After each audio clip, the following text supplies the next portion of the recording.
GST, आज हम लोग जीएसटी पढ़ेंगे। जीएसटी को समझ लेते हैं। जीएसटी इनडायरेक्ट टैक्स है और इनकम टैक्स क्या है? Direct tax. जीएसटी कब आई थी? 2017 में 1 जुलाई को। पहले वैट था, अब जीएसटी हो गया। जीएसटी में क्या है कि गुड्स एंड सर्विसेज दोनों इन्वॉल्व है, ठीक है ना। जीएसटी की जो रजिस्ट्रेशन मैंडेटरी है वो किसके लिए है, पहले ये समझना है। वो जिसकी टर्नओवर सपोज करो किसी भी फाइनेंशियल ईयर में 40 लाख क्रॉस कर जाता है तो उसको जीएसटी नंबर लेना ज़रूरी है। और सर्विसेज में 20 लाख का है, लेकिन कुछ कुछ स्टेट्स है जहाँ पे उसकी लिमिट चेंज है। जैसे सपोज करो नॉर्थ ईस्ट का एरिया है, नॉर्थ ईस्ट में क्या क्या एरिया आता है, जैसे मेघालय, मिजोरम, त्रिपुरा, मणिपुर, सिक्किम, नागालैंड, अरुणाचल प्रदेश। तो ये ईस्ट इंडिया का जो पार्ट है ना, उधर जो है उनके लिए जो लिमिट है वो अलग है। उनके लिए लिमिट है 20 लाख का, ठीक है। और जो नॉर्मल स्टेट्स है जैसे केरला हो गया, छत्तीसगढ़, झारखंड, दिल्ली, बिहार, महाराष्ट्र, आंध्र प्रदेश, गुजरात, पंजाब, हरियाणा, उड़ीसा, राजस्थान, तमिलनाडु, वेस्ट बंगाल, इन सब के लिए 40 लाख। अगर 40 लाख ड्यूरिंग द ईयर किसी के भी अगर टर्नओवर क्रॉस कर जाता है तो उसको जीएसटी नंबर लेना मैंडेटरी है, ठीक है। और अगर नहीं करता है, किसी की सेल अगर 40 लाख रुपए नहीं है पूरे फाइनेंशियल ईयर में, उसको जीएसटी नंबर लेना जरूरी नहीं है। और सर्विसेज केस में, जैसे सर्विसेज में क्या होता है, सपोज करो चार्टर अकाउंटेंट है, एडवोकेट है, सीएस है, कंसल्टेंट है, जो सर्विसेज प्रोवाइड कर रहे हैं, एजुकेशन है, सर्विसेज जो प्रोवाइड कर रहे हैं ना, उनके लिए 20 लाख का है। लेकिन इसमें क्या बोल रहा है कि कुछ कुछ चीज़ें हैं जिसमें जीएसटी नंबर हर एक बंदे को लेना जरूरी है। सपोज करो आप इंटर स्टेट सप्लाई कर रहे हो, अगर आप दिल्ली में बैठे हो, सपोज करो आपका बिजनेस प्लेस दिल्ली है, और अगर आप सर्विस हरियाणा में दे रहे हो, चाहे गुड़गांव में क्यों ना दे रहे हो, दिल्ली और गुड़गांव क्या बॉर्डर है, अगर आप गुड़गांव में भी सर्विस दे रहे हो ना तो वो हरियाणा हो गया और आपको जीएसटी नंबर लेना जरूरी है। इंटर स्टेट जो सप्लाई है उसमें कुछ भी छूट नहीं है, उसमें आपको चाहे 100 रुपये की भी माल बेचोगे तो भी आपको जीएसटी नंबर लेना पड़ेगा, ठीक है। कैजुअल टैक्सेबल पर्सन, जो कैजुअल टैक्सेबल पर्सन है उनको भी जीएसटी नंबर लेना मैंडेटरी है, मतलब एक कंपलसरी है, इनको जीएसटी नंबर लेना ही पड़ेगा। जीएसटी नंबर मतलब आप ये समझ लो कैजुअल टैक्सेबल पर्सन कौन होता है। सपोज करो कोई ट्रेड फेयर पार्टिसिपेंट है, कोई हमारा प्रिंसिपल प्लेस दिल्ली है, सोचो मेरा ऑफिस दिल्ली में है, मेरा प्रिंसिपल प्लेस जो है दिल्ली में है, लेकिन मैं हैदराबाद में एक ट्रेड फेयर हो रहा है, अचानक से मैं हापाजर्डली में एक अचानक से साल में एक बार ट्रेड फेयर करना चाहता हूँ या इवेंट ऑर्गेनाइजेशन करना चाहता हूँ, मैं इवेंट प्लानर हूँ, तो मेरे को जो है ना वहाँ जीएसटी नंबर लेना पड़ेगा, ठीक है ना। तो ये मैंडेटरी हो गया। अब रिवर्स चार्ज में भी जीएसटी नंबर लेना पड़ता है। किसको? सपोज करो मैं रजिस्टर्ड नहीं हूँ, लेकिन मेरा कोई ऐसा सर्विस मैं ले रहा हूँ बाहर से जो मैं आरसीएम में फॉल करता हूँ, तो मुझे जीएसटी नंबर लेना पड़ेगा, ठीक है। सपोज करो एक हेल्थ इंडस्ट्री है, हॉस्पिटल है, हॉस्पिटल को जीएसटी नंबर लेने की जरूरत नहीं पड़ती, ठीक है ना, वो एग्जम्प्ट है हेल्थ। लेकिन वो अगर सिक्योरिटी सर्विसेज ले रहा है, गार्ड्स का सर्विसेज ले रहा है, वो प्रोप्राइटरशिप और पार्टनरशिप फर्म से ले रहा है, तो वो आरसीएम में फॉल कर जाएगा, ठीक है ना।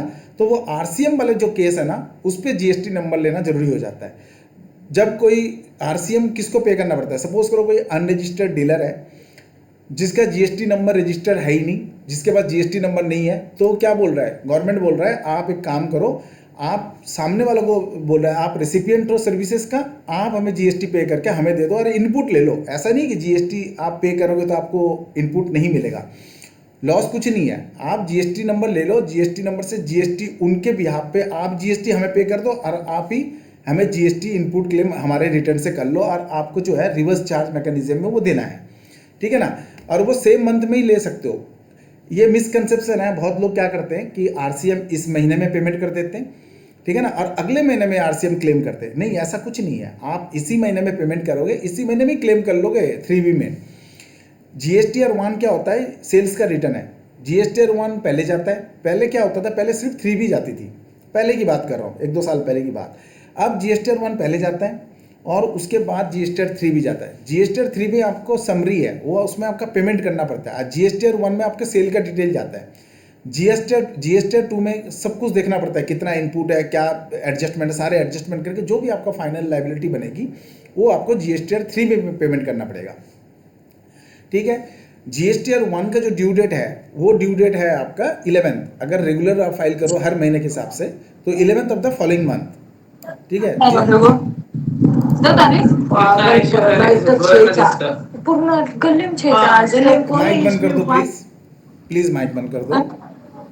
देख जमेल हा कसपटे आज पूर्ण रातनी कसपटे वस्ती प्लीज माइक बंद कर दीजिए, अदर स्टूडेंट विल डिस्टर्ब. ठीक है, तो जीएसटी में क्या होता है, आरसीएम में पेमेंट करना पड़ता है. तो आरसीएम में सेम मंथ में ही आप पेमेंट कर लो, सेम मंथ में ही आप इनपुट क्लेम कर लो. ये आपका लॉस बिल्कुल भी नहीं है जीएसटी वाला जो पोर्शन है आरसीएम का. अच्छा, जैसे आप पे करते हो किसी भी मंथ के, अगर जीएसटी 3B पे करते हो, तो जब भी आप जीएसटी 3B में आउटपुट की लाइबिलिटी पे करते हो उसी वक्त तो आप इनपुट का क्लेम कर लेते हो ना. तो वैसे ही सेम आरसीएम में जब भी आप कोई आरसीएम में आप पेमेंट करोगे, आरसीएम में आपको उसी मंथ में क्लेम कर लेना है, आपको नेक्स्ट मंथ का वेट नहीं करना.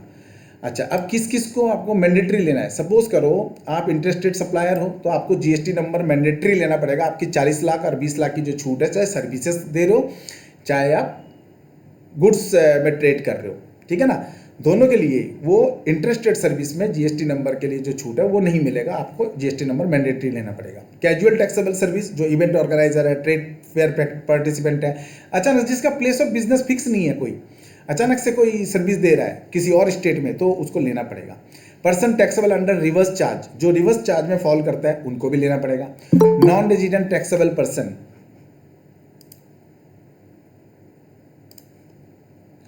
नॉन रेजिडेंट टैक्सेबल पर्सन, जो नॉन रेजिडेंट्स हैं, अगर वो कोई सर्विस दे रहा है तो उसको भी लेना पड़ेगा, ठीक है ना. Person required deducting TDS. अब क्या है कि आपको पता है जीएसटी में भी टीडीएस कटता है.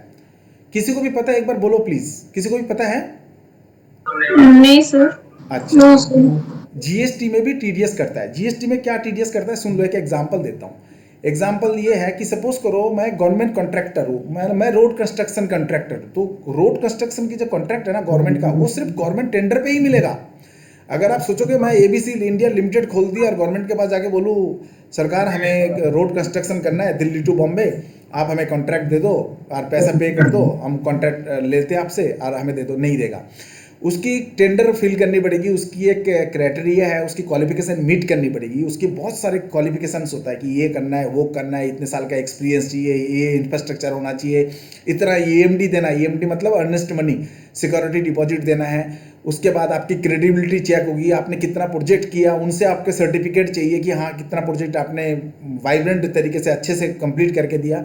सारे कुछ देखने के बाद बिडिंग होती है. बिडिंग में अगर आप आगे, तो बिडिंग में ना देखा सबसे रेट किसका कम है और क्वालिटी क्या है, किस क्वालिटी का माल लगाओगे, सारे कुछ देखने के बाद वो टेंडर अप्रूव करते हैं. टेंडर अप्रूव बहुत ही इजी काम नहीं है, बहुत ही मुश्किल काम है. और वो 100 करोड़ का टेंडर होता है जो रोड कंस्ट्रक्शन होता है. कोई भी रोड कंस्ट्रक्शन ना 100 करोड़ 200 करोड़ 300 करोड़ का, तो बड़े बड़े रोड कंस्ट्रक्शन होता है. आपने बीच में टोल देखा होगा ना, टोल प्लाजा, वो मतलब गवर्नमेंट के वेंचर में ही होता है वो. तो कुछ दिन तक वो प्राइवेट जो बनाते हैं वो पैसे लेते हैं, उसके बाद गवर्नमेंट लेते हैं. तो उनमें क्या होता है, जो कॉन्ट्रैक्ट गवर्नमेंट जो देती है ना कॉन्ट्रैक्टर को, तो जब उनको पेमेंट करती है ना, उनके पेमेंट एक लिमिट है, उस लिमिट के बाद जब भी पेमेंट करती है ना, तो उसके पेमेंट से वो टीडीएस काट के पेमेंट करती है. वो टीडीएस आप रिफंड ले सकते हो. टीडीएस आपको रिफंड मिल जाएगा जब आप ये फाइल करोगे ना, रिटर्न फाइल करोगे तो आपको रिफंड मिल जाएगा. लेकिन ये भी गवर्नमेंट जीएसटी में भी टीडीएस काटता है.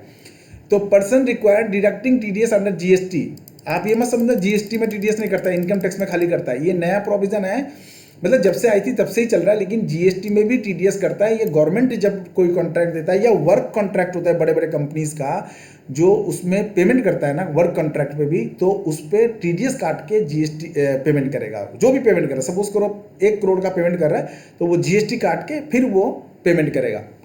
अब उसके बाद एक चीज़ और देख लो, टीसीएस भी कटता है. तो टीसीएस अगर कोई कलेक्ट कर रहा है तो उसमें भी जीएसटी है.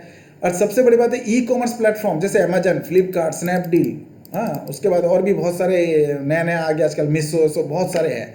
ये जितने ई कॉमर्स प्लेटफॉर्म के थ्रू माल बिकता है, आपने कोई भी माल अगर ई कॉमर्स के थ्रू परचेज किया होगा ना, वो जो सप्लायर है ना उनके पास वो रजिस्टर्ड होते हैं. पहले सप्लायर क्या करता है, ये अमेजन में क्या है, अमेजन खुद थोड़ी ना माल बेच रहा है आपको. अमेजन में कोई सप्लायर और है जो मैन्युफैक्चरर है, सप्लायर है, वो वहाँ पे रजिस्टर्ड है.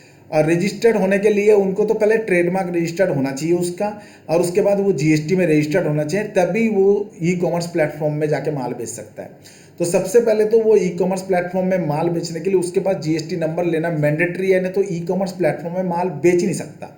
तो जो ई कॉमर्स प्लेटफॉर्म में सर्विसेज दे रहे हैं ना, उसको जीएसटी नंबर जरूरी है फ्रॉम द डे इंसेप्शन, ठीक है।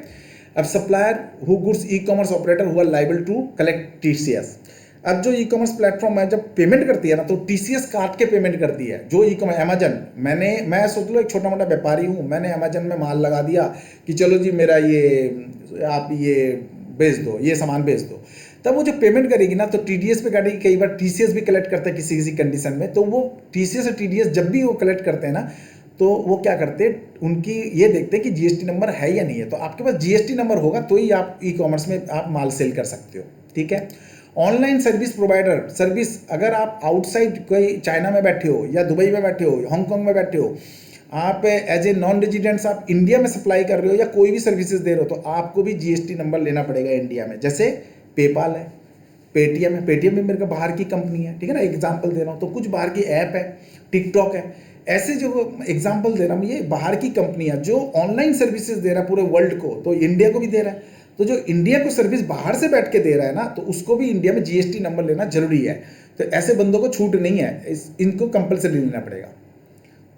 अच्छा, कैजुअल टैक्सेबल कौन होता है? कैजुअल टैक्सेबल वही है, मैं आपको बता दिया, जैसे कि सपोज करो कोई इवेंट ऑर्गेनाइज कर रहा है, ट्रेड फेयर, अचानक से कोई ट्रेड फेयर में ऑर्गेनाइज कर रहा है, या मेरा ये कंपनी है, मेरा कंपनी का मैं ज्वेलर्स हूँ, तो मुझे लगता है कि मेरे को ये डिस्प्ले बॉम्बे में कोई एग्जीबिशन हो रहा है, एग्जीबिशन में जाके मैं इसको शो करता हूँ अपना प्रोडक्ट्स सर्विसेज, तो मैं वहाँ के लिए ना मुझे एक स्पेशल जो है जीएसटी नंबर होना चाहिए अगर प्लेस ऑफ बिजनेस नहीं है तो। और मेरे को जीएसटी में आपको रिपोर्ट भी करना पड़ेगा, कितना माल आप बेच रहे हो, क्या कर रहे हो, सारी रिपोर्ट करनी पड़ेगी।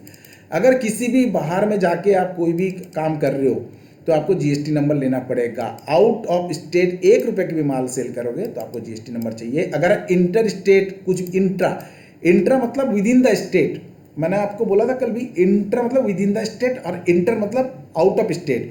अगर आप दिल्ली में बैठ के बॉम्बे माल बेच रहे हो तो आपको जीएसटी नंबर मैंडेटरी है, otherwise you can't do so, ठीक है। तो टैक्सेबल पर्सन, उसको टैक्स इनवॉइस देना पड़ेगा। और अगर with in the India, with in the state काम कर रहे हैं तो उसको 40 लाख तक का छूट है गुड्स के लिए, और सर्विसेज के लिए आपका 20 लाख तक का छूट है। 20 लाख के बाद सर्विसेज के आपको मैंडेटरी लेना पड़ेगा। अब कॉम्पोजिशन स्कीम भी चलता है इसमें।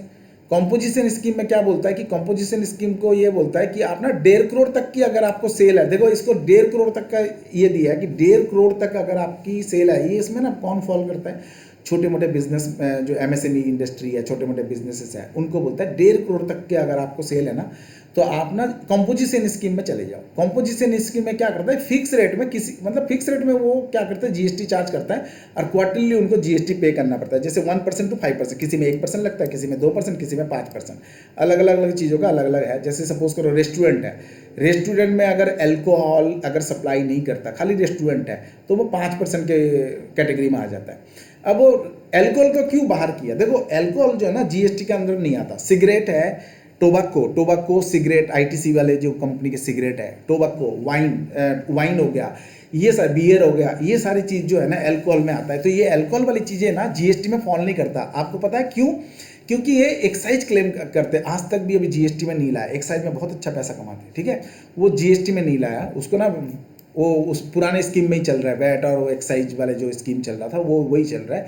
अभी तक जीएसटी में लाने की बात ना हुई है, ना अभी लाया, कभी भी ला सकता है तो आगे ला सकता है, अभी तो नहीं आया। तो ये जीएसटी से बाहर है, इसीलिए रेस्टोरेंट जहाँ पे अल्कोहल सप्लाई होता है ना, उनको बाहर कर दिया कि भाई मैं आपको कॉम्पोजिशन स्कीम में नहीं डाल सकता। जो सिर्फ खाना खिलाते हैं ना, उनके लिए तो है, ठीक है। तो 1.5 करोड़ तक का अगर आपका है तो आप कॉम्पोजिशन स्कीम में जा सकते हो, सेल अगर आपकी है।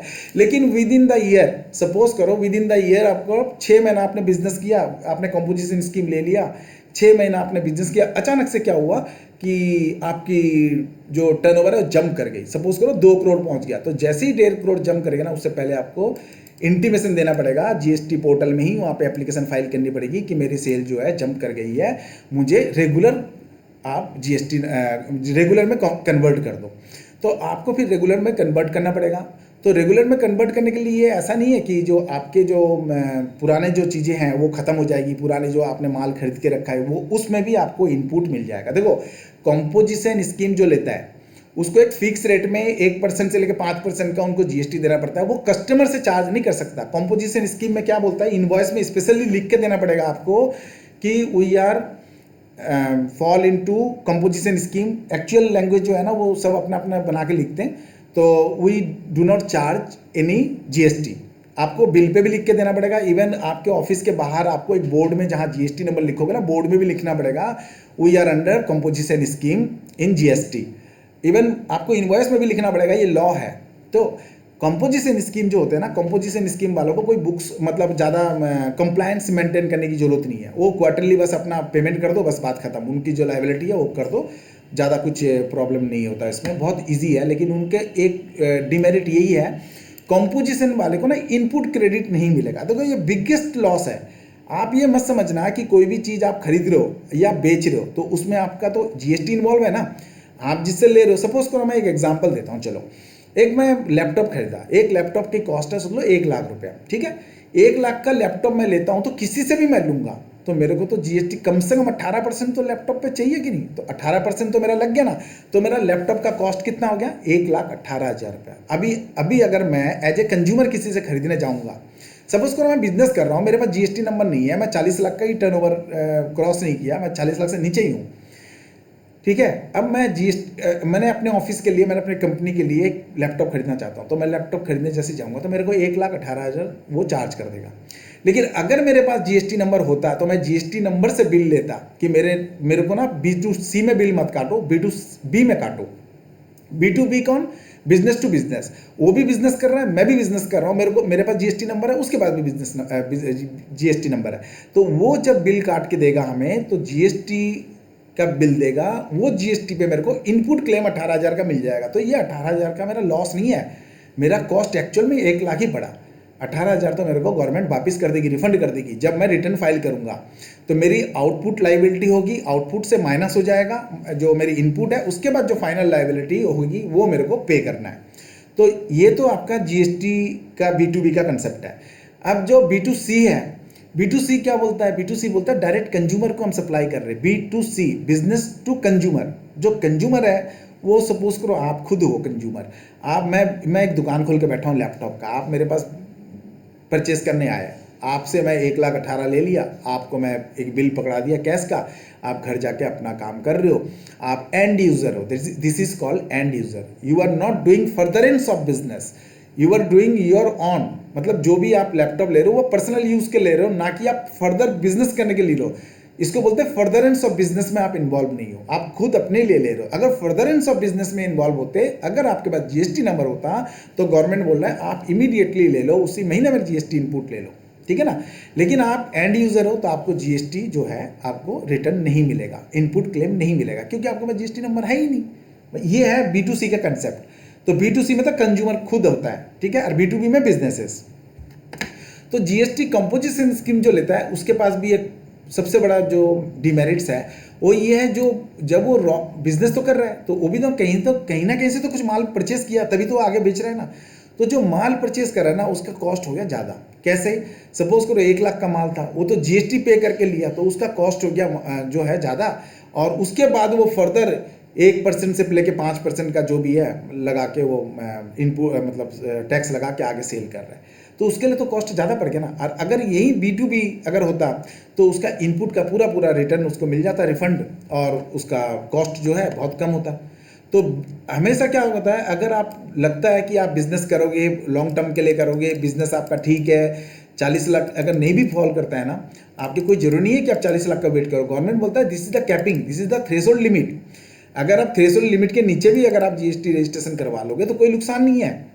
अगर आपकी सेल 10 लाख रुपए भी नहीं है, 5 लाख रुपए ही क्यों ना हो, अगर आपने सोचा कि मेरे को तो बहुत कुछ परचेस करना भी होगा, नया नया बिजनेस खोला, मेरे को लैपटॉप भी लेना है, मोबाइल भी लेना है, मेरे को फर्नीचर भी लेना है, तो मेरे को ऑफिस सेटअप करना है, मेरे को हीटर भी लेना है, कूलर भी लेना है, एसी भी लगवाना है, तो मैं तो यही गाइड करूँगा, आप ना एज ए अगर आप अकाउंटेंसी, अगर आप अकाउंट्स फील्ड में जा रहे हो, अगर आप टैक्स कंसल्टेंट बनना चाहते हो, तो आप ना क्लाइंट को भी ये सजेस्ट करना कि वॉलंटरी आप जीएसटी नंबर ले लो, वॉलंटरीली जीएसटी नंबर ले सकते हो आप, कैपिंग का वेट मत करो। अगर आपको लगता है कि हाँ आपकी सेल जो है बहुत होगा, परचेज भी होगा और आपको बाहर से भी आप ऑफिस सेटअप के लिए भी सामान चाहिए, तो आप जीएसटी नंबर लोगे तो आपको सारे इनपुट क्रेडिट मिल जाएगा, चाहे आपके सेल हो चाहे ना हो, आपको रिफंड मिल जाएगा, ठीक है ना। लेकिन अगर आपके पास बिल्कुल सेल नहीं है, तब तो आप रिफंड क्लेम कर सकते हो, नहीं रिफंड क्लेम नहीं कर पाएंगे, आपको सेल दिखाना पड़ेगा, नील रिटर्न फाइल नहीं कर सकते आप, कुछ ना कुछ तो दिखाना ही पड़ेगा। तो वो आपकी मर्जी, आप कैसे दिखाएंगे वो आप दिखा सकते हो, ठीक है ना। अगर आप कुछ ना कुछ तो सेल दिखा ही सकते हो, ऐसा तो है नहीं कि बिल्कुल भी सेल नहीं होगा आपके पूरे साल में, कुछ ना कुछ भी सेल हुआ तो आपको ये इनपुट क्रेडिट मिल जाएगा। लेकिन अगर आप नील रिटर्न फाइल करते हो तब आपको नहीं मिलेगा, चाहे आपने रजिस्ट्रेशन नंबर ले भी रखा हो, चाहे आपका मतलब वॉलंटरी लिया हो, चाहे कैपिंग के बाद लिया हो, चाहे कुछ भी हो, अगर आपने नील रिटर्न फाइल किया तब तो आपका कोई जीएसटी नंबर में आपको कुछ भी नहीं मिलना इनपुट, क्योंकि आपने बोला मैंने रजिस्ट्रेशन ले रखा है, आपने सोचा बिजनेस करूंगा, आपने बिजनेस स्टार्ट कर दिया, आपका सेल बिल्कुल भी नहीं है, 1 रुपये का सेल नहीं हुआ, अब आप जीएसटी नंबर आप तो कैसे, आप जो जीएसटी रिटर्न है वो आप फिल करोगे या नहीं करोगे, बिल्कुल करना पड़ेगा। अगर आपने जीएसटी नंबर लिया है, चाहे आपने क्वार्टरली फाइल करना हो, चाहे आपको नॉर्मल रेगुलर फाइल करना हो, मंथली फाइल करना हो जीएसटीआर, आपको जीएसटीआर 1 जैसे ही फाइल करना होगा ना, आपको हर महीना या क्वार्टरली जो भी फाइल करना होगा, तो अगर आपका सेल हो चाहे ना हो, अगर नहीं भी हो तो आपको रिटर्न जीएसटी नील रिटर्न फाइल करना पड़ेगा। वो मैं आपको दिखाऊंगा नील कैसे फाइल करते। अगर सेल होता है तो आप जीएसटीआर 1 में सेल शो करो, अगर नहीं है तो नील रिटर्न फाइल करो। लेकिन जीएसटी नंबर लेने के बाद चुप बैठ नहीं सकते आप, बिल्कुल नहीं, आपका इंटरेस्ट पेनल्टी सब लग जाएगा अगर आपने नील रिटर्न फाइल नहीं किया। बहुत से लोग शुरू में ना जीएसटी नंबर ले लिया था, लेने के बाद चुपचाप 1-1 साल 2-2 साल तक बैठ गया, लोगों को पता ही नहीं है रिटर्न फाइल भी करना है, लोगों ने फाइल ही नहीं किया, 2-2 साल नहीं किया। मेरे पास कई ऐसे क्लाइंट्स आए कोरोना के टाइम कि मैंने जीएसटी नंबर ले लिया सर, अब क्या करूं, मैं तो रिटर्न ही फाइल नहीं किया, तो बहुत ज़्यादा पेनल्टी और इंटरेस्ट पड़ रहा है। बाई चांस से क्या हुआ, गवर्नमेंट ने ना क्या किया, सरकार ने कोरोना के टाइम सबको एग्जाम्पशन दे दिया कि जिसने भी जीएसटी नंबर में रिटर्न फाइल नहीं किया, ले रखा है, वो सबके लिए इंटरेस्ट पेनल्टी माफ, आप जो है रिटर्न फाइल कर दो, चाहे 2 साल का 1 साल का, कोरोना में सबको माफ कर दिया था। तो उसमें सबको हमने फिर बताया कि आपका कोई इंटरेस्ट पेनल्टी नहीं लगेगा, आप रिटर्न फाइल कर दो। लेकिन अब तो लग रहा है अब तो कोई कोरोना नहीं है, कुछ नहीं है, अब तो इंटरेस्ट लग के आ रहा है। अगर आप किसी भी सोच लो जीएसटीआर 1 फाइल कर दिया, 3 भी नहीं किए, आपका सेल है चाहे ना है, अगर सेल नहीं है, आपने सोचो जीएसटीआर 1 फाइल कर दिया पहला, उसके बाद सोचो चलो जीएसटीआर 3 में तो मेरे टैक्स लायबिलिटी है नहीं, जीएसटीआर 3 भी क्यों फाइल करूं। आप ये मत समझना, आपका नेक्स्ट जब रिटर्न फाइल करोगे ना तो आपको इंटरेस्ट पे करना पड़ जाएगा। तो इसीलिए जीएसटीआर 1 भी मैंडेटरी है, जीएसटीआर 3 भी मैंडेटरी है, दोनों ही आप नील रिटर्न फाइल कर सकते हो अगर आपका कोई सेल नहीं है। और सेल है तो बहुत अच्छी बात है, अपना डिटेल भरो, सेल का रिटर्न जीएसटीआर 1, और उसके बाद जो 3B में है वो आपका, देखो पहले आपकी आउटपुट लायबिलिटी बनेगी। सपोज करो आपका टोटल सेल हुआ 10 लाख का, आपकी आउटपुट लायबिलिटी सपोज करो आपका 2 लाख रुपया हो गया या 1,80,000 रुपया हो गया। अब 1,80,000 में से आपको ये देखना आपने परचेस कितना करा था, ठीक है। आउटपुट लायबिलिटी देखना है, पूरे साल में आपने सेल, पूरे महीने में आपने सेल किया सपोज करो 10 लाख का, आपकी आउटपुट लायबिलिटी, आपने तो आउटपुट लायबिलिटी मतलब आपने लोगों से टैक्स को कलेक्ट करा, माल का पैसा कलेक्ट करा जो आपने बेचा, सेल के अगेंस्ट में आपने परचेस, आपने पैसा कलेक्ट किया, एक आपने 10 लाख का माल बेचा, 10 लाख पे आपने 18% सपोज करो आपने टैक्स लिया, तो ये एक आपने जो टैक्स लिया वो तो आपका पैसा नहीं है ना, यू हैव टू पे टू द गवर्नमेंट ट्रेजरी। आपको गवर्नमेंट को ये पैसा रिटर्न करना है, आपको गवर्नमेंट के ट्रेजरी में पैसा जमा कराना है ऑन और बिफोर ड्यू डेट, हमेशा याद रखना ऑन और बिफोर ड्यू डेट, ठीक है ना। तो जीएसटीआर 3B का ड्यू डेट क्या है, 20 तारीख है, एवरी फॉलोइंग मंथ, ठीक है ना, एवरी फॉलोइंग मंथ 20 तारीख तक आपको जो जीएसटी आपने कलेक्ट किया है प्रीवियस मंथ में वो आपका पे हो जाना चाहिए। 20 दिन तक यूज़ कर लो कोई बात नहीं, 20 दिन के बाद आप जमा करा दो, 20 दिन तक आपको 20 तारीख तक आप जमा करा सकते हो, ऑन और बिफोर 1 तारीख से लेकर 20 तारीख तक कभी भी करा सकते हो, ठीक है ना। 1 तारीख से पहले भी नहीं करा सकते क्योंकि पोर्टल में आपको घुसने ही नहीं देगा उस पर्टिकुलर उस मंथ पे। अगर आपने जब तक मंथ क्लोज नहीं होगा आपको वो जो है ना जीएसटीआर 3B ओपन ही नहीं करेगा, फर्स्ट को ही ओपन करेगा, फर्स्ट से लेके 20 तारीख के बाद कभी 20 तारीख तक आप पेमेंट कर सकते हो, उसके बाद भी कर सकते हो, फिर वो इंटरेस्ट चार्ज हो जाता है, ठीक है। तो आउटपुट लायबिलिटी सपोज करो 1,80,000 है, 10 लाख तो आपका खुद का पैसा है, आपने कलेक्ट किया, आपका हो गया, 1,80,000 गवर्नमेंट के अगेंस्ट में आपने कलेक्ट करा था, सेम जैसे टीडीएस एम्प्लॉयर क्या करता है, आपके सैलरी से ही टीडीएस काट के आपके पैन में जमा कराता है, रिटर्न फाइल हो जाता है, बस आपके पैन में वो शो हो जाता है। वैसे ही आउटपुट टैक्स में क्या होता है कि आपने सेल किया 10 लाख का सामान 10 बंदे को 1-1 लाख का, आपने उसके अगेंस्ट में 1,80,000 रुपये टोटल आपने टैक्स कलेक्ट करा। वो टैक्स एक महीने में जो कलेक्ट किया वो आउटपुट लायबिलिटी बन गई आपकी, यू हैव टू पे। आप 3B में जाके पे कर दोगे, GSTR 1 में रिटर्न फाइल करोगे, सेल का डिटेल्स दोगे कि मैंने ये 10 लाख का ये इस बंदे को सेल किया, चाहे वो B2B सेल किया हो चाहे B2C किया हो। B2B का कॉलम अलग है, B2C का अलग कॉलम है। अब वो शो होने के बाद आपने रिटर्न फाइल कर दिया, सेम आपका 3B में ही आपका वो सेल जाएगा कि मैंने इतना सेल किया था, इतना मेरी लायबिलिटी है।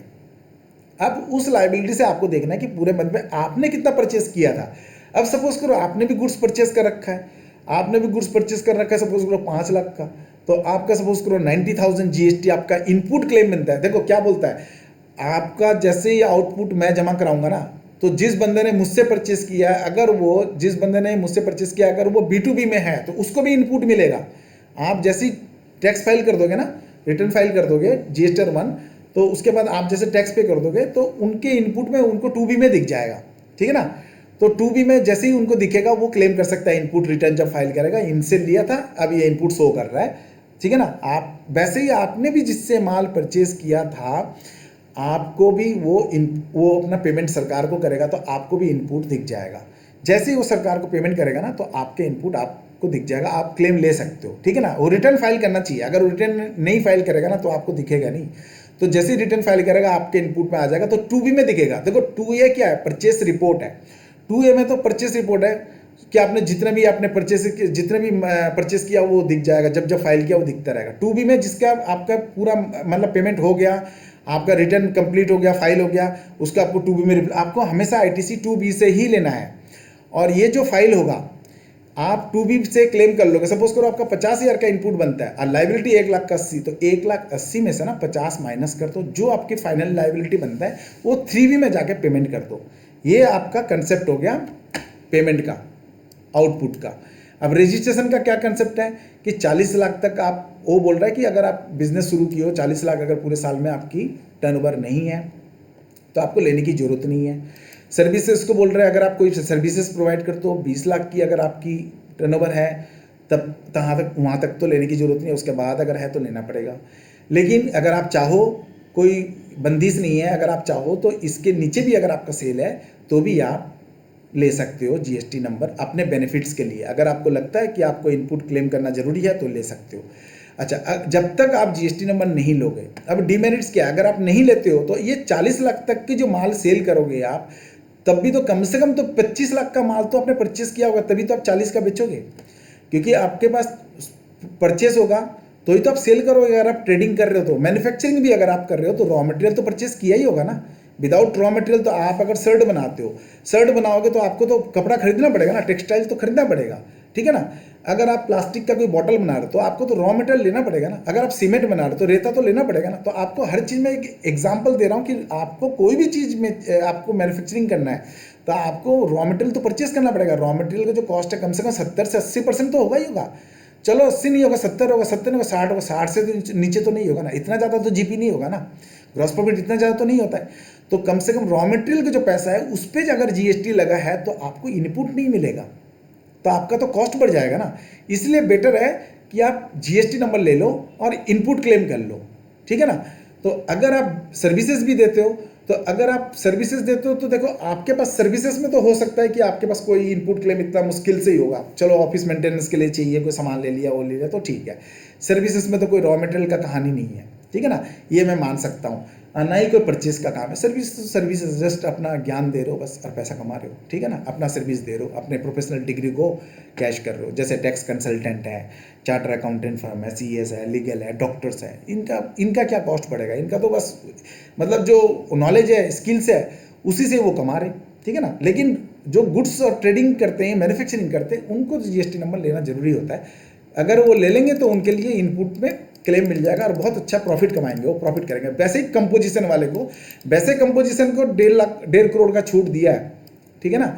लेकिन 1.5 करोड़ के छूट में ही उनको एक नुकसान है कि जो माल वो देखो परचेस कर रहे हैं और फिर वो रीसेल कर रहे हैं ना, उस पर उसका इनपुट लग रहा है और ना ही, अच्छा ऊपर से फिर से एक इनपुट उनको टैक्स लगा के जीएसटी लगा के उसको कस्टमर को बेचना पड़ रहा है। तो अगर कॉस्ट ज़्यादा होगा तो लेगा क्यों। सपोज करो एक लैपटॉप किसी के पास में जा रहा हूँ तो 50,000 में मिली यार, वही जो कॉम्पोजिशन वाले हैं वो टैक्स लगा के सपोज करो मेरे को 50,500 का दे रहा है, तो मैं उससे क्यों लूँगा। सेम मॉडल सेम चीज़ मेरे को सामने वाले दुकान से 50,000 का मिल रहा है, एक बंदा दे रहा है और एक बंदा दे रहा है 50,500 का, तो मैं उससे लूँगा नहीं ना। तो इससे सेल में भी फर्क पड़ जाता है लोगों का ना। मतलब ना तो इनपुट मिलेगा, जो ले रहा है वो भी बेवकूफ़ है, वो उसको इनपुट ही नहीं मिलेगा, और ना ही उनको, अगर वो रजिस्टर्ड है तो ना तो उसको इनपुट मिलेगा और 500 रुपये एक्स्ट्रा दे रहा है, इसीलिए जो है ना उसको फ़ायदा नहीं है। तो कंपोजिशन वाले में भी जो है ना वो छोटे मोटे बिजनेसमैन के लिए सूट करता है, लेकिन जो रीसेल करता है उनके लिए तो जो है ना फ़ायदा नहीं है, ठीक है। बाकी अगर आपको इंटरेस्टेड सप्लाई करना है तो लेना पड़ेगा, नॉन रेजिडेंट्स टैक्सेबल पर्सन हो लेना पड़ेगा। अगर आप टीडीएस डिडक्ट करके आप किसी को पेमेंट करते हो, ई कॉमर्स प्लेटफॉर्म में अगर आप बिजनेस करते हो, ई कॉमर्स प्लेटफॉर्म चला रहे हो तो आपको लेना पड़ेगा। ई कॉमर्स प्लेटफॉर्म के थ्रू कोई माल बेच रहे हो तो जीएसटी नंबर मैंडेटरी है, ठीक है। माइक बंद कर दो प्लीज़, ठीक है। ये सारी चीज़ें हैं जीएसटी का। अच्छा, जीएसटी का ना कई बार क्या होता है, ड्यू डेट्स अगर वगैरह ना, मतलब कोई कंफर्म नहीं है। वैसे कंफर्म तो इनका है, रेगुलर का 11 तारीख को है फॉलोइंग मंथ जीएसटीआर 1 का, और जीएसटीआर 3 भी का है 20th को, 20th तक आपको पेमेंट करना है। ये तो मतलब प्रिवेलेंट डेट है उन्होंने जो इशू कर रखा है। लेकिन सिचुएशन को देख के ना कभी कभी एक्सटेंड कर देते हैं, ठीक है ना। कभी कभी ऐसा होता है कि कोई ऐसा इवेंट हो गया जो उनको लगता है कि हाँ एक्सटेंड कर देना चाहिए तो कर देते हैं। कई बार इंटरेस्ट चार्जेस, पेनल्टी चार्जेस भी लगता है, वो भी छोड़ देते हैं, चलो कोई बात नहीं, कोई इवेंट होता है जिसे छोड़ देते, जैसे कोरोना में सबको छोड़ दिया था, ठीक है। उसके बाद भी जीएसटी नंबर टाइम वाइम सब चेंज होते रहता है कई बार। तो शुरू में तो बहुत ज़्यादा हुआ था एक्सटेंड, अब तो थोड़ा नॉर्मल हो गया। अब आते हैं हम लोग थोड़ा पोर्टल में भी चल के देख लेते हैं क्या है पोर्टल में, कैसे काम होता है।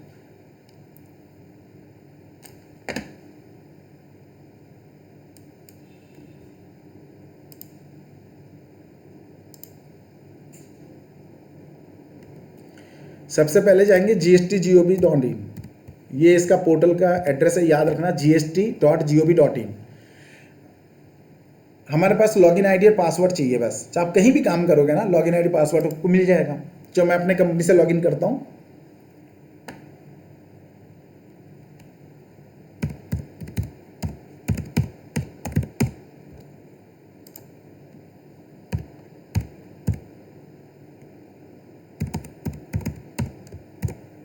जब तक ये कैप्चा आपको सेटिस्फैक्ट्री ना हो चेंज करते रहो।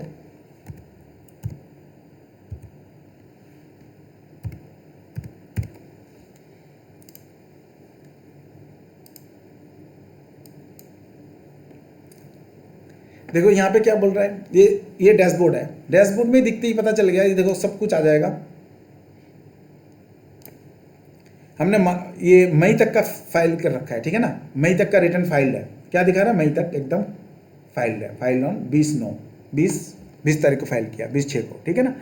तो मई का क्या ड्यू डेट था, 20/6 क्या था, 3B का डेट था, हमने 20/6 को ही पेमेंट करके फाइल कर दिया। अब जून का ड्यू दिखा रहा है, जून का क्या ड्यू है, 11/7 दिखा रहा है। 11/7 क्या है, जीएसटीआर 1 का, तो सबसे पहला डेट दिखाएगा ना। हमने जीएसटीआर 1 फाइल किया ना 3B, क्योंकि अभी ड्यू डेट है, अभी तो 7 तारीख हुआ है। अब जीएसटीआर 1 हम फाइल कर सकते हैं, ठीक है ना। यहाँ पे तो कैसे, रिटर्न डैशबोर्ड में जाएंगे,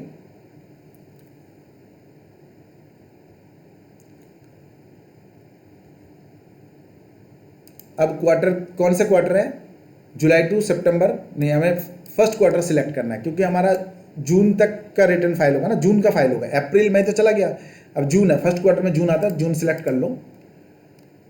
फर्स्ट क्वार्टर में फॉल होगा जून। अब इसमें आप लोग फाइल कर सकते हैं, जीएसटीआर 1 फाइल कर सकते हैं। देखो प्रिपेयर ऑनलाइन भी है, ऑफलाइन भी है, दोनों मोड है। तो जिसके पास लार्ज इनवॉइस है, बहुत ज़्यादा इनवॉइस है, नंबर ऑफ क्वांटिटी ज़्यादा है, 100, 200, 300, तो उसके लिए तो प्रिपेयर ऑफलाइन बेस्ट है, नहीं तो प्रिपेयर ऑनलाइन चले जाओ। प्रिपेयर ऑनलाइन में अब रेगुलर जैसे जैसे आपका इनवॉइस काटते हो ना, सपोज करो डेली आपका 5-6 इनवॉइस इशू होता है, तो आप 5-6 इनवॉइस ही आप इशू 5-6 पे इनवॉइस चलाते रहो डेली। कोई ये नहीं है कि आप इनवॉइस नहीं चला सकते। जीएसटीआर 1 में इनवॉइस आप कभी भी चढ़ा सकते हो, कभी भी आप अपलोड कर दो, तो सामने वालों को भी, जो परचेजर है उनको भी दिख जाएगा। ये तो सेल रिटर्न है। अगर आप नील रिटर्न फाइल करोगे तो आप कुछ नहीं करना, यहाँ पे फाइल नील रिटर्न, बस ये सारे जो है ना खत्म हो जाएगा। देखो अगर आप नील रिटर्न नहीं फाइल करोगे तो सारे बॉक्स खुल गया, देखा ना, ये B2B लार्ज इनवॉइस है। यहाँ पे 2.5 लाख से ऊपर की जो B2C जो है ना, लार्ज इनवॉइस मतलब 2.5 लाख से ऊपर की जो इनवॉइसेज है वो यहाँ आ जाएगा। ठीक है ना, ये देखो यहाँ पे लिखा हुआ भी आ रहा है अनरजिस्टर्ड पर्सन जो B2C है, ठीक है ना, वो 2.5 लाख के ऊपर यहाँ पे, और B2C का जो अदर है जो 2.5 लाख से नीचे का है वो यहाँ पे आ जाएगा।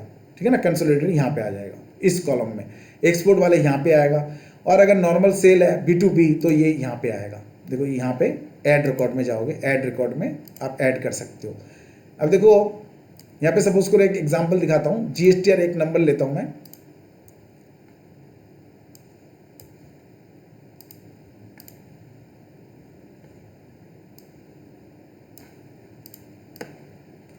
अब GST में जो नंबर होता है ये 08 क्या है, ये स्टेट कोड है। ये अपना जो भी स्टेट में आप बैठे हो, जहाँ का भी रजिस्ट्रेशन नंबर है ये उस स्टेट का ये कोड होगा। 07 दिल्ली का है तो ये 07 होगा, ये गुजरात का होगा और कहीं का होगा, हरियाणा का होगा शायद तो 08 होगा।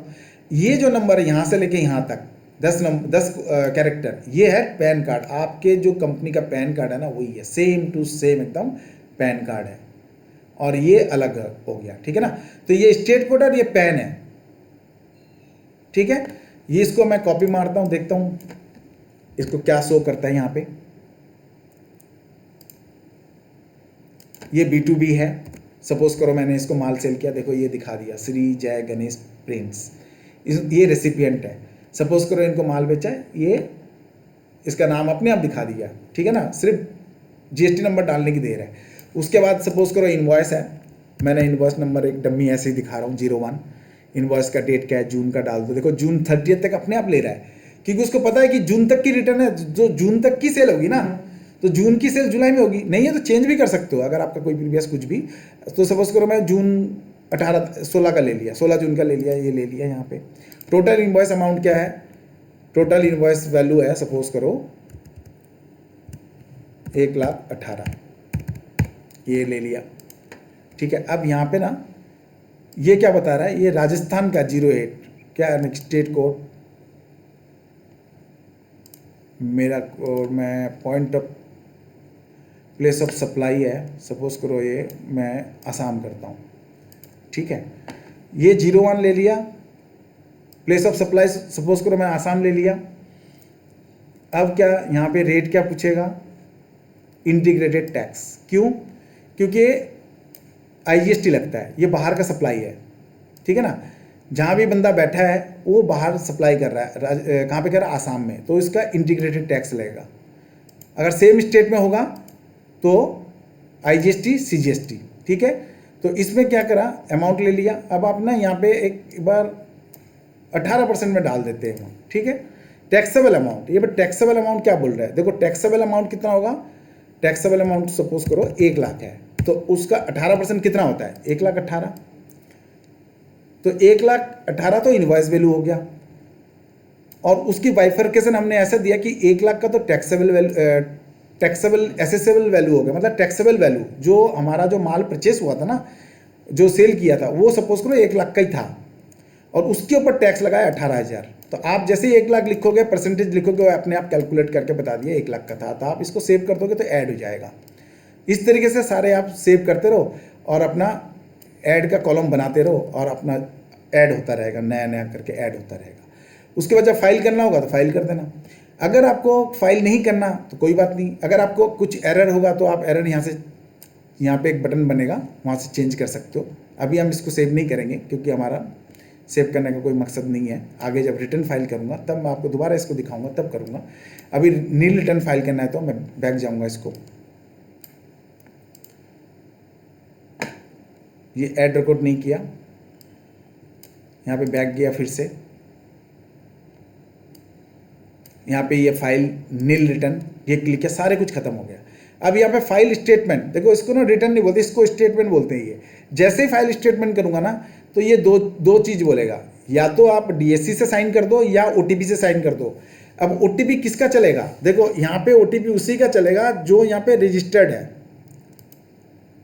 चलो उसका भी देखते कौन क्या है। सपोज करो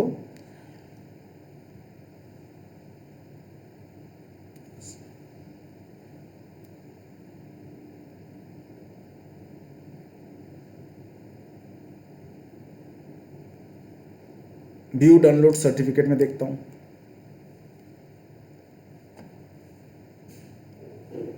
देखो ये रजिस्ट्रेशन सर्टिफिकेट यहाँ पे मिल जाएगा, ठीक है ना। रजिस्ट्रेशन सर्टिफिकेट मैं डाउनलोड करूँगा तो जो ऑथराइज्ड पर्सन है ना उसका डिटेल आ जाएगा। इस कंपनी में कौन ऑथराइज्ड पर्सन है, जिसका नंबर है उसी के पास ओटीपी जाएगा, इसमें आपका नंबर नहीं चलेगा। तो आपको जब भी अगर ओटीपी से साइन करना होगा ना, देखो यहाँ पे सब कुछ आ जाएगा। ये जीएसटीआर रजिस्ट्रेशन सर्टिफिकेट है, ये हर कंपनी को अपने ऑफिस में लगा के रखना पड़ता है प्रोमिनेंट प्लेस में, ठीक है ना। ये जीएसटी रजिस्ट्रेशन है। देखो इसमें नाम भी आ गया, डायरेक्टर भी आ गया, कहाँ का रहने वाला, रेजिडेंस ऑफ स्टेट ये आ गया ना, हरियाणा। कहाँ पे रहता है ये, करण सिंघानिया कहाँ पे रहता है, डायरेक्टर है इस कंपनी में, डायरेक्टर है कहाँ पे रहता है, हरियाणा में रहता है, ये इसका आ गया।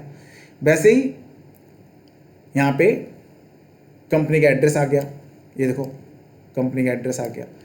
ऐसे ही आपका सारे डिटेल्स यहाँ पे आ जाएगा, कंपनी का नाम, रजिस्ट्रेशन नंबर, उसका जीएसटी नंबर, ये रजिस्ट्रेशन जीएसटी नंबर है, ये सब कुछ इसमें आ गया, ठीक है ना। तो ये जीएसटी सर्टिफिकेट जो है ना, ये आपको हर ऑफिस में लगा के रखना पड़ेगा, प्रोमिनेंट प्लेस पे आपको डिस्प्ले करानी पड़ेगी। तो ये रजिस्ट्रेशन, ये ऑथराइज पर्सन है। अब इसने जो रजिस्ट्रेशन के टाइम नंबर दिया था ना, वही नंबर में ही ओटीपी जाएगा, ठीक है।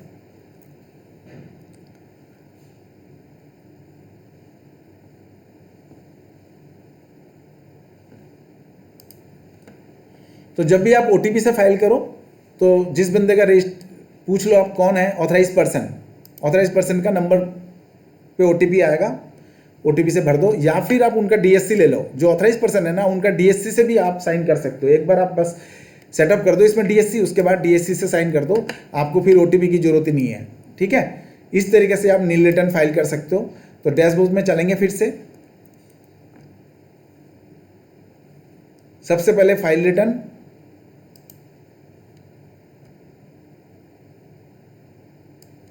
इस पे आपने क्वार्टर चूज कर लिया, आपने जून मंथ कर लिया, आपने सर्च किया, ये आपका रिटर्न आ गया।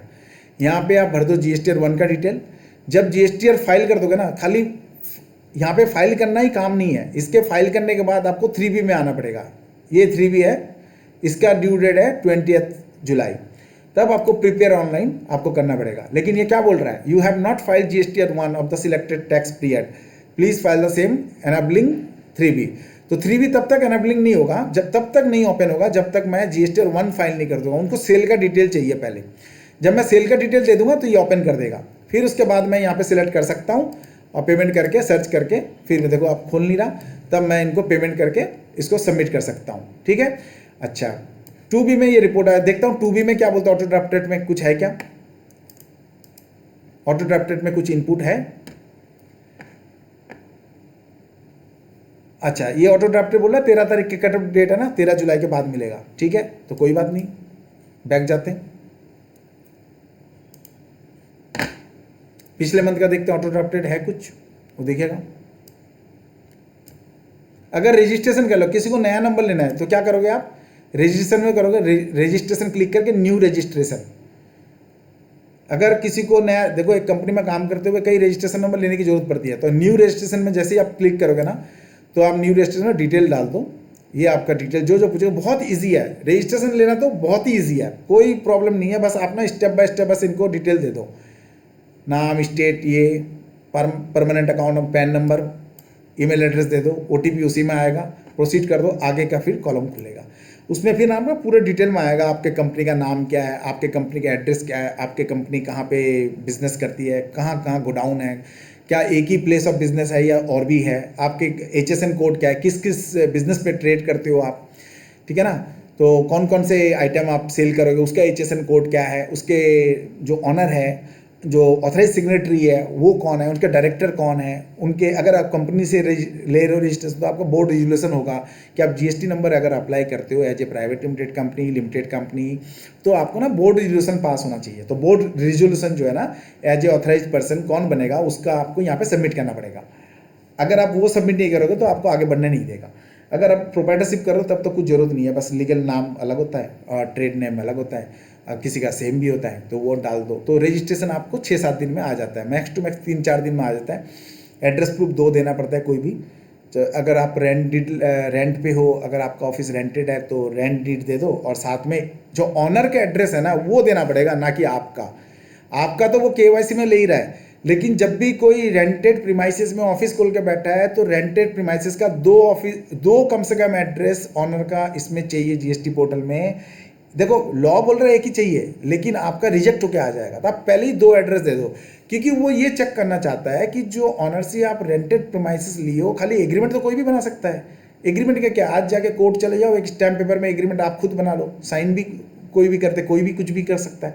रेंट डीड तो कोई भी बना सकता है, रेंट डीड बनना कोई बड़ी बात नहीं है, ठीक है ना। स्टैम्प पेपर लो और रेंट डीड बना लो, साइन कर लो, 2 पार्टी मिलकर साइन कर दो, कोई दिक्कत नहीं है।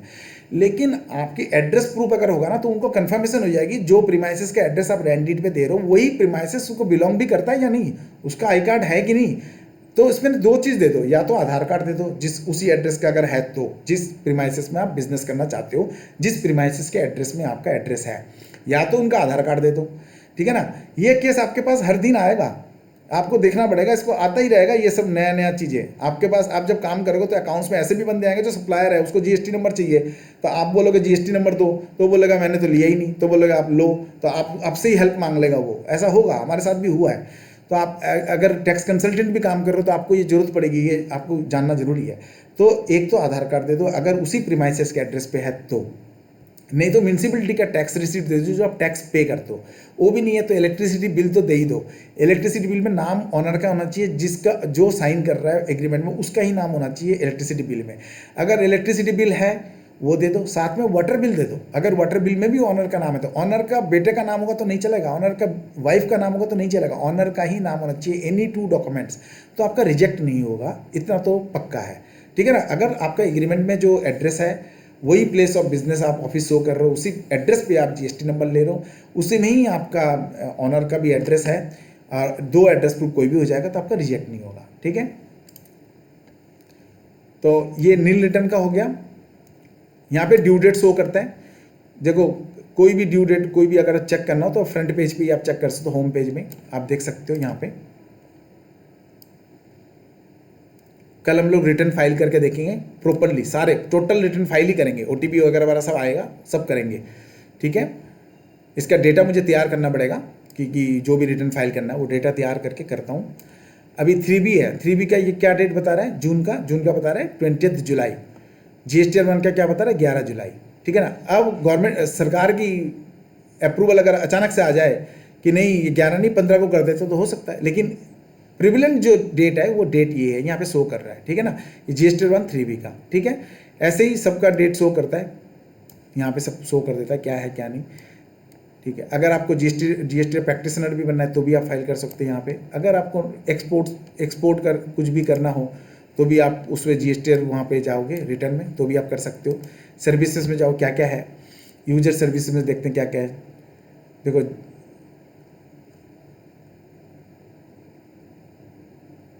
रिफंड, ये रिफंड में अगर रिफंड क्लेम करना हो, सपोज करो आप एक्सपोर्ट कर चुके हो, तो एक्सपोर्ट में क्या होता है रिफंड क्लेम करते हैं ना, तो ये ट्रैक कोई भी एप्लीकेशन अगर फाइल करते हैं, एप्लीकेशन नंबर रिफंड RDF 1 होता है, ठीक है ना। रिफंड का जो RDF 1 जब डिपॉजिट करते हैं ना कि मैं रिफंड चाहिए, मेरा जो है ना एक्सेस हो गया, तो वो रिफंड जब क्लेम करोगे तो यहाँ स्टेटस देख सकते हो आप। इन्वर्टेड ड्यूटी स्ट्रक्चर आपने किसी ने सुना होगा, इन्वर्टेड ड्यूटी स्ट्रक्चर क्या होता है। इन्वर्टेड ड्यूटी स्ट्रक्चर ऐसा होता है, सपोज करो एक टायर कंपनी, एग्जांपल देके बताता हूँ, एक टायर कंपनी है अपोलो टायर। अब ये टायर बनाने के लिए जो रॉ मटेरियल होती है ना, कई बार क्या होता है कि रॉ मटेरियल बहुत हेवी कॉस्ट होता है, उस पर इनपुट तो हेवी लग गया आपका, लेकिन आपका जब टायर बेचते हो ना उस पर जो जीएसटी है ना बहुत कम रेट पे जीएसटी आपका लगता है। सपोज करो आप, एग्जाम्पल दे रहा हूँ, ठीक है, कि टायर की रॉ मटेरियल जो आपने परचेज किया, रबर सबर जो भी परचेज किया, उस पर सपोज करो आपने 18% जीएसटी दे दिया, और जो टायर फिनिश्ड गुड्स जो आप बेच रहे हो सपोज करो आप 5% पे बेच रहे हो, तो आपका तो आउटपुट लायबिलिटी 5 है लेकिन इनपुट तो 18 है, तो वो सारे इकट्ठे हो जाता है कि नहीं। This is called inverted duty structure. इसमें क्या होता है, जो इनपुट आपके इकट्ठे हो गया ना, आप इन्वर्टेड ड्यूटी स्ट्रक्चर में रिफंड क्लेम कर सकते हो, गवर्नमेंट को बता सकते हो देखो भाई मेरा तो लायबिलिटी कम है और मेरा इनपुट क्लेम ज़्यादा है, तो मेरे को तो रिफंड दे दो, मैं सेटअप करके सारे पेमेंट कर दिया, मेरा लायबिलिटी इनपुट जो है तो प्लस हो ना, जो लायबिलिटी माइनस इनपुट करके जो मेरा प्लस है, सरप्लस है, वो मेरे को रिफंड कर दो। तो आप रिफंड जब क्लेम करेंगे ना, तो रिफंड में आपको जीएसटी पोर्टल में RFD 1 में आपको रिफंड क्लेम करना पड़ेगा, पूरी डिटेल्स आपको भरनी पड़ेगी, तब आपको रिफंड मिल जाएगा। सेम वैसे एक्सपोर्ट के केस में क्या होता है, एक्सपोर्ट हम करते हैं, जब एक्सपोर्ट करते हैं तो एक्सपोर्ट में क्या होता है, जीएसटी आप लगा के भी सेल कर सकते हो, जीएसटी नहीं लगा के भी सेल कर सकते हो। तब आपको बॉन्ड के थ्रू बेचना है, ठीक है ना, बॉन्ड के थ्रू सेल करना है। अगर आप एक्सपोर्ट कर रहे हो ना, तो एक्सपोर्ट में कोई जीएसटी नहीं है, तो क्या बोलता है कि जीएसटी आप लगा के बेच दो, फिर बाद में इनपुट आपने ये इन्वर्टेड क्या करो, एक्सपोर्ट करने के बाद अपना शिपिंग बिल जमा करा के आप ना पूरा रिफंड क्लेम कर लो। एक्सपोर्ट में क्या होता है, आपको ये प्रूफ देना पड़ेगा हमने एक्सपोर्ट किया था। एक्सपोर्ट की जो प्रूफ है वो कहाँ से होगा, शिपिंग बिल से होगा, और क्या, इनवॉइस से होगा, ठीक है ना, ये दो। और बिल ऑफ एंट्री एक होता है, और बिल ऑफ सप्लाई का जो इन्वॉइसेस होगा, वो जो बैंकिंग चैनल के थ्रू आप भेज रहे हो, वो एक बैंक जो कंफर्म करता है, वो आप दे दो। तो शिपिंग बिल जो है ना, वो आप लगा दोगे और आपका इन्वॉइस लगा दोगे, तो आपका इन्वॉइस जो भी आपका रिफंड बनता है ना, वो दे देगा। क्यों, आपने 5 करोड़ का आपने एक्सपोर्ट किया, आपने जीएसटी पे करके किया, with payment of GST, without payment of GST, दोनों एक्सपोर्ट होता है। लेकिन आप सोच लो विद पेमेंट कर दिए, आप LUT में जाना नहीं चाहते हो तो विद पेमेंट कर दो, लेटर ऑफ अंडरटेकिंग होता है, ठीक है ना। वो लेटर ऑफ अंडरटेकिंग वो बड़ा चीज़ है, वो मैं आपको बाद अगर समझना चाहो तो बाद में समझा दूंगा। तो लेटर ऑफ अंडरटेकिंग अगर नहीं दोगे तो आप जीएसटी पे करके आप क्या करो, आप एक्सपोर्ट कर दो। शिपिंग बिल जब आपके पास आ गया, जैसे आपने माल लोड कर दिया, आपने कैरेज कर दिया, उस टाइम आप उनसे बिल ले लो, शिपिंग बिल ले लो, और उस आपका इन्वॉइस ले लो, और लेके रिफंड क्लेम कर लो जीएसटी पोर्टल में। सब कुछ जीएसटी पोर्टल में, जीएसटी पोर्टल का जीएसटी का कोई भी काम ना अब फेस टू फेस नहीं है, इन सब काम ऑनलाइन है। इवन आपके पास कोई नोटिस भी आएगा, कुछ भी होगा, तो वो आपको जीएसटी पोर्टल में ही आएगा। आपके पास कोई फ़ोन कॉल नहीं आएगा अलग से, या आपके पास कोई मिलने नहीं आएगा। अगर वेरिफिकेशन में आ गया तो आपके ऑफिस में एक बार वेरिफिकेशन में आ सकता है, कोई डाउट हुआ तो रेड मार सकता है, कोई लगता है कि आप जीएसटी नंबर गलत तरीके से लिए हो तो रेड भी मार सकता है। अगर लगता है कि उनको देखो, उनके पास ना डेटा स्ट्रक्चर सब कुछ है, वो डेटा को वेरीफाई, कुछ इनका डिपार्टमेंट है अलग, जो रात दिन सुबह शाम ना सिर्फ डेटा को एनालिसिस करते हैं कि किस जीएसटी नंबर के साथ क्या हो रहा है। किसी महीने में आपका सेल 1 करोड़ दिखा दिया, किसी में दिखा रहे हो 10,000, तो डेटा स्ट्रक्चर में अपने आप पता लग जाएगा कि कुछ तो गड़बड़ है। तो वो क्या गड़बड़ है वो फिर निकालने बैठ जाएंगे। तो जो भी जीएसटी में सेल और परचेज होता है ना, वो सारे वो उनके पास मॉनिटरिंग होता है, और सब कुछ डिजिटलाइज्ड है। और जो भी कुछ होगा यहाँ पे सब कुछ, नोटिस भी आएगा तो इसी में आएगा, आपको रिप्लाई भी देना है तो इसी में देना है। तो जीएसटी पोर्टल के थ्रू ही सारे काम आपको करना पड़ेगा। डिपार्टमेंट आपको बहुत, मतलब एडवांस केस में डिपार्टमेंट आपके पास आती है, या डिपार्टमेंट के पास आपको जाना पड़ेगा कमिश्नर से मिलने के लिए, या असेसिंग ऑफिसर के, अगर आपको नोटिस पे हेयरिंग में बुलाए तो। अदरवाइज नहीं कि आपको हेयरिंग में बुलाना है, आपको नोटिस देकर प्रॉपर बुलाएगा, आपका कोई सेटिस्फैक्ट्री रिप्लाई नहीं है तो आपको वो बुलाएंगे, और आपसे सेटिस्फैक्ट्री रिप्लाई के साथ आपके डॉक्यूमेंट्स भी वो आपको कॉल कर सकते हैं। आपको डॉक्यूमेंट्स भी शो करना पड़ेगा, आपको इनवॉइसेस भी शो करना पड़ेगा, आपका बैंक स्टेटमेंट भी शो करना पड़ेगा। आपकी ज़रूरत पड़ने पे वो बैंक स्टेटमेंट को भी देखेगा, और आपके बैंक स्टेटमेंट को वो देखता भी है। आपके बैंक स्टेटमेंट में जब भी आपने पैन नंबर दिया होगा ना, वो पैन नंबर उनके पास मॉनिटरिंग होता है। आपके पैन से आप जो भी कुछ कर रहे हो सब मॉनिटरिंग हो रहा है। अब जीएसटी नंबर की कैपिंग जो 40 लाख की है, सपोज करो जो 40 लाख की कैपिंग है, अब आपने यहाँ पे आपके पास एक पेन है, आप प्रोप्राइटरशिप बिजनेस करते हो। आप बहुत ध्यान से सुनना एक बात, ये मतलब मेरे ख्याल से बहुत लोगों को नहीं पता, ठीक है ना। आप एक बिजनेस, आपने एक, आपका principal place of business Delhi भी है, आपका प्रिंसिपल प्लेस ऑफ बॉम्बे में भी है, आपका principal place business Hyderabad Chennai में भी है। चारों जगह आपका प्रिंसिपल प्लेस ऑफ बिजनेस, और एक ही पैन में आप प्रोप्राइटरशिप बिजनेस कर सकते हो। सपोज करो आप प्रोप्राइटरशिप बिजनेस करो, तो आपका एक पैन है ना, तो एक पैन में कई जगह आप बिजनेस कर सकते हो, मल्टीपल बिजनेस ऑफिस खोल कर ही सकते हो। आप चारों जगह जो नंबर लिए हो ना, चारों जगह जो आप बिजनेस कर रहे हो, चारों जगह से जो आपने रजिस्ट्रेशन करवा रखा है आपने जीएसटी का, वो सारे इंक्लूड होकर 40 लाख है, ना कि एक जगह का 40 लाख। अगर आपने 4 जगह नंबर लिया है तो चारों जगह का जो आपका टोटल टर्नओवर है 40 लाख, वो काउंट होगा, समझ गए, ना कि एक जगह का। ये जीएसटी में मतलब लॉ है कि आपको पूरे कैपिंग देखनी है कि ड्यूरिंग द ईयर, आपका ड्यूरिंग द फाइनेंशियल ईयर आपकी कैपिंग 40 लाख की जो थी, थ्रेशोल्ड जो था, वो सब मिला के है या नहीं है। तो वो आपके एक नंबर से जो जीएसटी नंबर इशू है वो सब उनको पता है ऐसा नहीं है कि उनको पता नहीं है, उसके पास सारे रिकॉर्ड्स थे, तो वो 40 लाख का निकाल लेंगे। अगर आप 40 लाख के ऊपर भी आप बिजनेस कर रहे हो तो आपके पास फिर कॉल आ जाएगा, चिंता मत करो, पैन नोटिस आ जाएगी आपके पास, ठीक है ना, या तो रेट ही बढ़ जाएगा, उनको सब पता लग जाएगा ना पैन के थ्रू आपका सेल कितना हो रहा है क्या नहीं हो रहा है, सब कुछ शो हो रहा है। आप रिटर्न फाइल करोगे तो ही पता चल जाएगा। आप टर्नओवर दिखा रहे हो, आप जो टर्नओवर दिखाओगे ना अपने इनकम टैक्स फाइल में, पीएनएल में जो आप टर्नओवर दिखाओगे, वो टर्नओवर जो है जीएसटी के साथ भी मैच करना चाहिए। तो जीएसटी रिटर्न फाइल करते टाइम सबसे पहले जीएसटी ईयर 1 जो है, 1 के साथ साथ आपको 3B आपको देखना पड़ेगा। जीएसटी ईयर 1 जब भी आप फाइल करोगे, जीएसटी ईयर 1 फाइल करते टाइम ना 3B को आप भी ध्यान में रखना कि मुझे ये सेल दिखाया था और मुझे यही दिखाना है, कोई मिसमैच तो नहीं हो रहा है।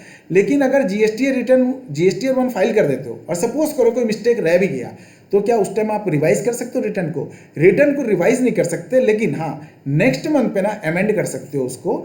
आप नेक्स्ट मंथ पे आप अमेंड का कॉलम है, उस पर आप जाके अमेंड कर सकते हो कि क्या आपका मिस्टेक हुआ था, उसको आप ठीक कर दो।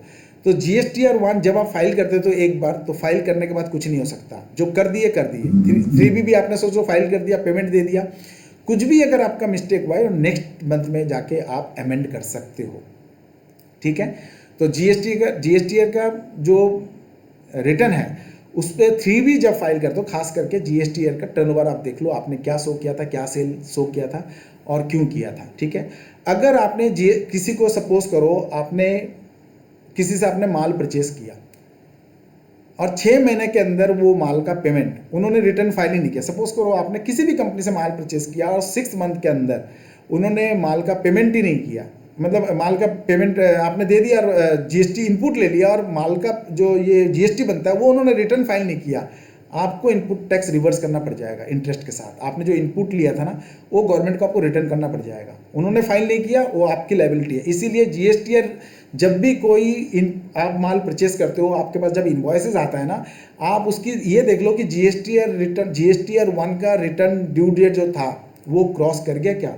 अगर क्रॉस कर गया तो सारे इनपुट टैक्स हमारा शो कर रहा है या नहीं कर रहा है 2B में। अगर 2B में शो नहीं कर रहा है, आप क्लाइंट का आपका जिम्मेवारी है, क्लाइंट को आप बताओ कि हमारे 2B में आपसे जो माल परचेस हुआ था वो शो नहीं कर रहा है। तो शो नहीं कर रहा है तो आप प्लीज़ बिल को आप चढ़ाओ और रिटर्न फाइल करो, अगर नहीं किया तो। अगर आपका बिल छूट भी गया तो आप बिल को चढ़ाओ, नहीं तो आपको नहीं मिलेगा। तो जब बिल चढ़ाएगा नेक्स्ट मंथ पे आप क्लेम कर लो इनपुट, कोई दिक्कत नहीं है। 1 महीने तो लेट हो रहा है, दूसरे महीने में कर लो, लेकिन बिल को चढ़वाना आपका काम है। अगर आपने कोई माल परचेस किया है, इनपुट आपको लेना है, आपकी जिम्मेवारी बनती है कि रिकनसाइल करो परचेस 2A के साथ 2B को करो। इवन टैली में जितना भी आपने परचेस किया ना उसको आप चेक कर लो। जो भी आपने एंट्री चढ़ाया वो एंट्री गलत भी तो हो सकता है, कई बार गलत एंट्री हो जाता है, वो आप ना जीएसटी ईयर 1 के साथ भी देख लो जब आप फाइल करोगे कि ठीक ठाक है कि नहीं। इनवॉइस के साथ जीएसटी ईयर 1 देख लो, सेल के साथ सेल जो आपकी हो 1 चेक करके आप अच्छे से सेल को चढ़ाओ, ताकि किसी क्लाइंट के पास इनपुट क्रेडिट जाने में कोई तकलीफ ना हो। क्योंकि आप अगर जीएसटी ईयर 1 ठीक से फाइल करोगे तो अगला पार्टी जिसके लिए परचेज है उसके पास इनपुट क्रेडिट ठीक जाएगा, क्योंकि जीएसटी नंबर एक बार आपने गलत चला दिया तो वो गया। इसीलिए आपको ना बहुत अच्छे से जीएसटी नंबर चेक करना है, प्लेस ऑफ सप्लाई चेक करना है, रेट चेक करना है। अगर आपके पास कोई बिल आता है, ये बहुत केसेस होता है ऐसा, सपोज करो आप दिल्ली में बैठे हो और दिल्ली से ही कोई बिल आया, तो दिल्ली से ना आईजीएसटी लग के बिल आ जाता है, गलती से सीजीएसटी एसजीएसटी, ये तो सब्जेक्ट मैटर है ना, दिल्ली टू दिल्ली। आप भी दिल्ली में बैठे हो, दिल्ली में ही आप माल परचेस किया, जो सेलर है वो भी दिल्ली में बैठा है और आपको आईजीएसटी का बिल दे दिया, तो आप उनको बोलो ये आईजीएसटी का बिल मत दो, ये गलत बिल है, या आप सीजीएसटी एसजीएसटी काट के बिल दो, ठीक है ना। क्योंकि आपके पोर्टल में तो आईजीएसटी कैसे शो करेगा, आपका तो ये रॉन्ग बिल हो गया ना, तो उसमें भी प्रॉब्लम आ जाएगी इनपुट मिलने में। इसीलिए बिल को करेक्ट करवाओ।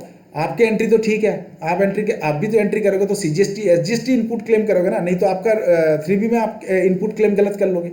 तो बिल को पहले करेक्ट करवाओ, फिर आप टैली में चढ़वाओ कि भाई इनपुट क्लेम जो है मेरा गलत हो जाएगा, आप बिल को ठीक करके दो, तो वो भी फिर रिटर्न ठीक करेगा, नहीं तो वो भी आईजीएसटी में दिखा देगा, तो वो गलत हो जाएगा ना फिर। तो इसीलिए बिल को पहले चेक करो, सबसे पहले बिल जब आता है बिल को चेक करो, उसके बाद बिल चेक करने के बाद बनता है काम जीएसटी ईयर 1 का ड्यू डेट आता है, सेल चेक करो कि सबका सेल ठीक है कि नहीं, आपके इनवॉइस के साथ जीएसटी ईयर 1 का एकदम रिटर्न फाइल ठीक ठाक हो रहा है कि नहीं वो देख लो, ताकि उनके पास इनपुट क्लेम ठीक से जाए, ठीक है ना। जैसे आपकी जिम्मेवारी है कि आप सेल रिटर्न को अच्छे से फाइल करो ताकि सामने वाले पार्टी परचेजर जो है उनके पास रिटर्न ठीक जाए, उनके पास इनपुट क्लेम ठीक मिल जाए। आपको भी जिम्मेवारी ये भी बनती है कि आपने जो परचेस किया है कंपनी का कोई नुकसान ना हो, इसीलिए जो जिससे परचेस किया उसने रिटर्न फाइल किया कि नहीं, आपके इनपुट क्लेम 2B में दिखा रहा है कि नहीं, वो भी आपका जिम्मेवारी है कि डे टू डे, महीना महीना आप हर मंथ में आप रिकनसाइल करो। ऐसा मैंने बहुत केस देखा है, मैंने 50-50 लाख रुपए का केस देखा है जो कंस्ट्रक्शन कंपनियों में, क्या कहीं देखा है मैंने, खुद देखा है मैंने, 50-50 लाख का ऐसे इनपुट क्लेम हमने रिकवर करवा के दिया कि टीएमटी बार खरीदा, टीएमटी बार खरीदा, कंस्ट्रक्शन कंपनी का काम चल रहा है, ऑडिट किया तो पता चला कि जिनसे हमने टीएमटी बार कंस्ट्रक्शन साइट पे लिया था वो बाबूजी ने तो पैसे तो ले ही लिया, जो 1 करोड़ का सपोज करो टीएमटी बार लिया, 1 करोड़ तो ले ही लिया, और उन्होंने जो जीएसटी लगाया था ना परचेज पे, तो उन्होंने उस जो मतलब हमारे जो परचेज है उस सेल पे जो जीएसटी लगाया था वो पैसा भी रिकवर कर लिया हमसे, और जीएसटी का रिटर्न ही फाइल नहीं किया। और उससे क्या होगा, हमें जो रिटर्न फाइल नहीं किया तो हमें उसका इनपुट क्लेम मिला नहीं। तब हमने रिकनसाइल करके पता चला, तो हमने देखा जी हम तो इनपुट मिलेगा नहीं। तब हमने उनको बोला, तब उनके सीए से बात हुई और पता चला कि उन्होंने तो रिटर्न फाइल नहीं किया, और सीए ने भी बोला कि रिटर्न फाइल नहीं किया, आप इनको पेमेंट ही रोक दो। तब उन्होंने क्या किया, रिटर्न फाइल, मैंने बोला आप रिटर्न फाइल करो उसके बाद हम पेमेंट देंगे, तो रिटर्न फाइल किया, तब जाके हमें इनपुट मिला, तब हमने पेमेंट किया। तो ऐसे आपकी भी जिम्मेवारी बनती है कि आप अकाउंट सेक्शन में हो तो किसी का नुकसान ना हो जाए, तो आप परचेस, किसी का मतलब कंपनी का नुकसान ना हो, आपको इनपुट क्लेम करना है तो ये तो कंपनी के लिए प्रॉफिट है ना। आप 1 लाख पे 18,000 रुपये, आप अगर किसी ने रिटर्न फाइल नहीं किया, छोटा मोटा व्यापारी आपको जीएसटी बिल काट के दे दिया, वो कहाँ गया नहीं गया कौन किसका पता, वो ऐसे ही फॉल्स जीएसटी नंबर भी नहीं होता तो काट के दे दिया। और आपने सपोज करो आपने ले लिया और उसको पेमेंट कर दिया, कैश पे ही माल ले लिया, कोई सपोज करो कोई हो सकता है जरूरी, अचानक से कोई जरूरी पड़ गया और कैश पे माल ले लिया, छोटी मोटी जगह आपको परचेस करना ही पड़ता है, तो आपको तो आपसे वो जीएसटी बोल के ले लिया, तो आपका तो वो गया ना, वो तो लॉस हो गया ना। तो इसीलिए जीएसटी क्लेम करने के लिए आपको जरूरी है कि वो इनपुट्स आपका 2A में दिख रहा है या नहीं दिख रहा है। लेकिन ये सिर्फ B2B में ही होगा, ये B2C है। अगर कोई B2C कोई इनवॉइस रेज किया है तब आपका इनपुट क्लेम हुआ या नहीं हुआ वो आपको पता नहीं चलेगा। आपने सपोज करो कोई शॉप में गए, 10,000 का कोई माल परचेज किया, उन्होंने सपोज करो आप कोई मल्टी डिपार्टमेंटल शॉप में गए, आप वहाँ जाके 10,000 का कोई सामान खरीद लिया, आपने उसको सामान का पैसा दिया, साथ में जीएसटी का पैसा दिया। अब उन्होंने पे किया नहीं किया ये आप कंफर्म नहीं कर पाओगे, ना आप रजिस्टर्ड डीलर हो, ना आप B2B सप्लायर बायर हो जो आपको ये रिकनसाइल करने का आपको अथॉरिटी है उसमें पोर्टल में। आप पोर्टल में घुस ही नहीं पाओगे ना, आपके पास तो जीएसटी नंबर नहीं है, तो घुसोगे कैसे, तो आप चेक करोगे कैसे, तो आप तो B2B नहीं हो, आपका जीएसटी नंबर उसके पास है ही नहीं, तो वो जीएसटी नंबर में किसका नंबर डालेगा। तो इसीलिए आपका पैसा जीएसटी पे हुआ या नहीं है वो आप रिकनसाइल नहीं कर पाओगे, उसके लिए वो उनको ही देखना पड़ेगा। अब वो डिपार्टमेंट जाने वो जाने, उन्होंने रिकवर किया है तो उनको पेमेंट करना पड़ेगा, नहीं करेगा तो उसको एक दिन पता चलेगा तो गवर्नमेंट उनको फिर मतलब पेनल्टी और इंटरेस्ट लगाएगी, ठीक है ना। प्रोविजन है उसके लिए, अलग प्रोविजन है, ठीक है। तो B2C में नहीं हो सकता, लेकिन B2B में तो हमेशा इसीलिए बोलता हूं कि जब भी आप माल परचेस करो प्रेफरेंस दो। अकाउंट्स में आप परचेस का भी काम करोगे, आप कोई ऑर्डर दोगे तो B2C को प्रेफरेंस दो, B2B को प्रेफरेंस दो। B2B में आपका 2 फायदा हो जाएगा कि जो आप टैक्स पे कर रहे हो उसकी रिकनसाइल आप इमीडिएटली कर सकते हो, जैसे ही मंथ क्लोजिंग होगी ना, ड्यू डेट खत्म हो जाएगा, आप रिकनसाइल कर सकते हो। दूसरा फायदा ये होगा आपको इनपुट मिल जाएगा, ये 2 बड़ा फायदा है, ठीक है ना। तो इसीलिए हमेशा B2B से ही परचेस किया करो, गवर्नमेंट भी ये सजेस्ट करती है और प्रोफेशनल भी आपको यही सजेस्ट करेंगे। टैक्स कंसल्टेंट के पास जाओगे तो यही सजेस्ट करेंगे, चार्टर अकाउंटेंट के पास जाओगे तो यही सजेस्ट करेंगे, ठीक है। आज का क्लास यहीं पर खत्म। किसी को कोई इशू है, कुछ पूछना चाहते हैं? ठीक है।